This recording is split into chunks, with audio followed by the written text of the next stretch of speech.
नमस्कार बंधुगण, कहानी दुनिया को आपण मानकु स्वागत। आज कहानीर ना चुपचाप। थरे जणे विशिष्ट भद्रलोक जहाजरे विदेश जाउथिले। जहाजर कप्तान को समते अनेक लोक तांको खातिर करुथिले। तांको ईर्ष्या करुथुवा जणे यात्री तांको बदनाम करिवा मानसरे गोटे नील थळी रे 100 मोहर नहीं गोपन तांको जिमा देला। तापरे से जाई कप्तान को चुपचाप कहला कि गोटे नील थळी रे थिबा 100 मोहर किए चोरी करी नहीं। कप्तान अचानक सबु यात्री जिनसपत्र खानतलास कले, किंतु से विशिष्ट भद्रलोकों जिनसपत्र रे हाथ देले नहीं।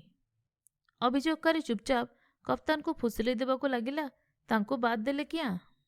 भद्रलोक यह शुणी पकाइले और निजे कप्तान को अनुरोध करी तांको जिनसपत्र तलाश कराइले। मोहर थली अवश्य मिलिला नहीं। से ईर्षुक यात्री परे जेतेबेले ता मोहर थली मागिला, से कहिले, तुमे मते जेमिति चुपचाप ताहा देई कप्तान को जाई ताहा चोरी होईची बोली कही मते तलाश करिबाकू कहिल, मु सेमिति चुपचाप ताहा समुद्र को फिंगी देली। वर्तमान तुमे भी चुपचाप रुह।